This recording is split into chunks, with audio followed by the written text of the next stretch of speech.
I didn't say a word when the HOA president barked that my sister was trespassing. I just leaned back, let her flash her military ID, and watched the entire board freeze like kids caught sneaking liquor from their parents' cabinet. The HOA's attorney, who'd been puffing himself up like a rooster all evening, actually set his pen down. The room went dead quiet. It wasn't the anger that filled me, it was that cold satisfaction that comes when you've stopped playing their game and started playing your own. They thought they had me cornered with threats and fines. They hadn't realized they were standing on ground they couldn't touch. And the one person they tried to humiliate was the exact person who had the authority to put them back in their place. Life hadn't started out this way when I moved in. I wasn't looking for a fight, or to make a statement, or to challenge anybody. I bought the place because it was quiet.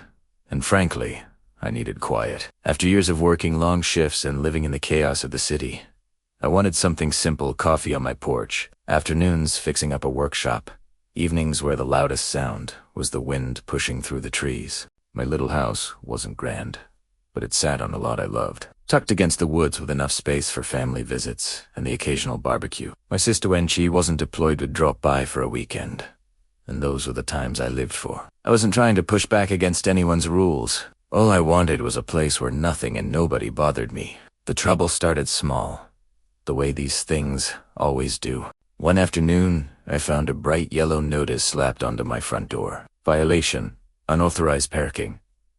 I blinked at it like it was in another language. Apparently, my sister's car parked in my own driveway was considered a nuisance vehicle because it didn't have a resident decal. She was literally inside, drinking coffee with me, when some HOA volunteer snuck up to stick the paper there. I thought it had to be a mistake, maybe some overzealous neighborhood patrol with nothing better to do. I crumpled it up and tossed it in the trash.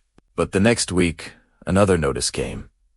This one carried a fine, then a letter about guest restrictions.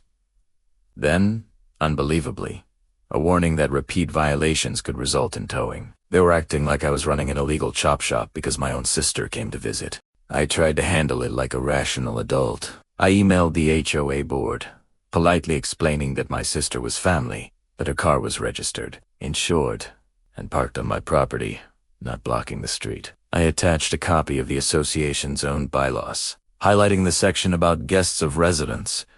I even offered to come to a meeting, thinking maybe I could clear it up. Their response was silence at first. Then occurred emails saying the board had reviewed my concerns and the fines still stood.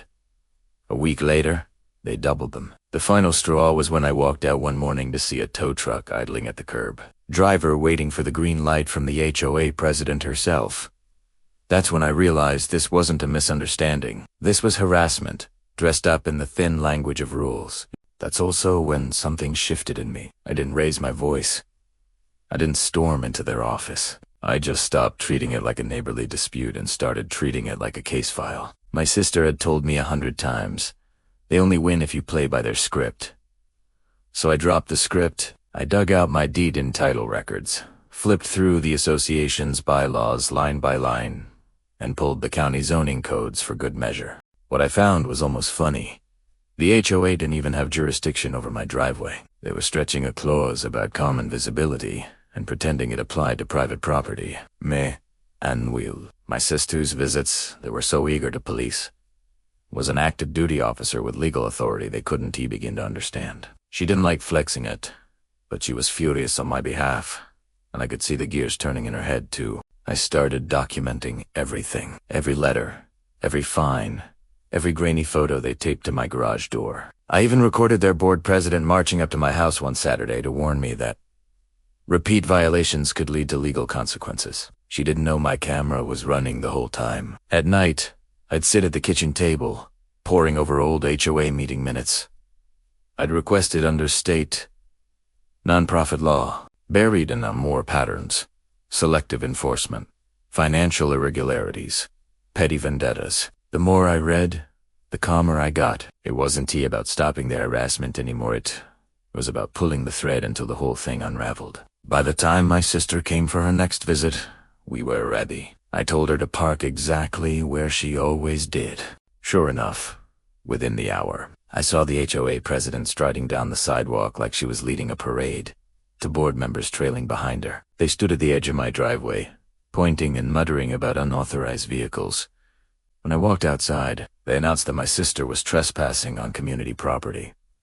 My sister didn't even blink. She just reached into her jacket, pulled out her military ID, and held it up. "You want to talk about trespassing?"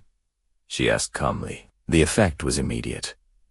The board members froze. The president's face went pale. Their little bluff had backfired into something they didn't have the authority or the stomach to challenge. A week later, I attended their board meeting with a folder under my arm. They tried to start with their usual bluster, accusing me of unpaid fines.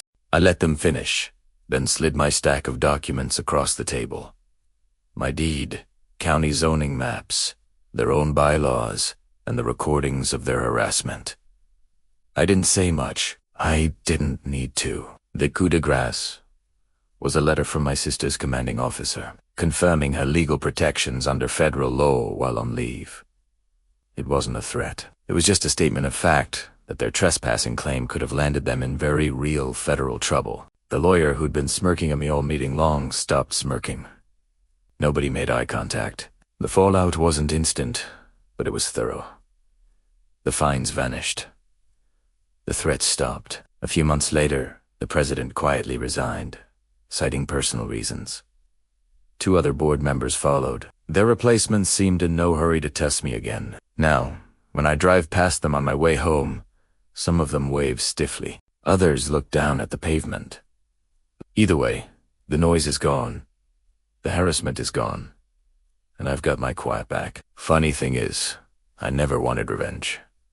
I just wanted peace. But when people push you far enough, and you answer not with rage but with patience, facts, and the right allies, you end up with more than peace. You end up untouchable, and that's exactly where I like to be.